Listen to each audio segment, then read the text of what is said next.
آہستہ آہستہ ترقی کرنے سے مت گھبراؤ، بلکہ بدھ کی طرح کھڑے ہونے سے ڈرو۔ اپنے دشمنوں کو اپنی کامیابی سے مارو اور اپنی مسکراہٹ سے دفناؤ۔ زمانے نے عجیب پلٹا کھایا ہے۔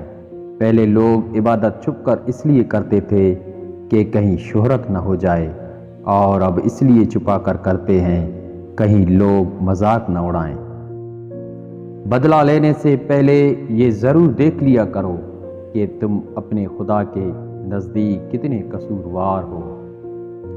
اگر آپ کسی بیوقوف سے لڑنے کی کوشش کر رہے ہیں تو آپ سے بڑا بیوقوف کوئی اور نہیں۔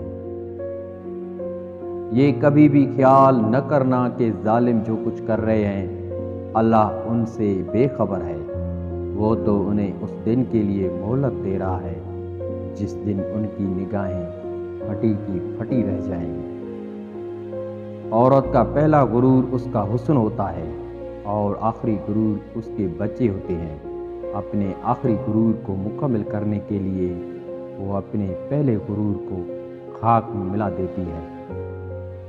چہرے تو آج کل سب کے دو ہی ہوتے ہیں، بس کچھ چھپاتے ہیں، کچھ دکھاتے ہیں۔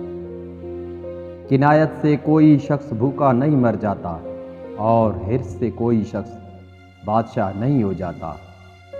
بڑا غضب سا نظارہ ہے اس عجیب کی دنیا کا، سب لوگ بٹورنے میں لگے خالی ہاتھ جانے کے لیے۔ جہاں ناانصافی کی کوئی گنجائش نہیں وہاں دیر ہو سکتی ہے، اندھیر کبھی نہیں۔ قسمت کے مارے اگر مر بھی جائیں تو کسی کو کوئی فرق نہیں پڑتا۔ اگر آپ کسی کام کو لے کر خوفزدہ ہیں تو وہ کام نہ کریں، اور اگر وہ کام کر رہے ہیں تو پھر خوفزدہ ہونا چھوڑ دیں۔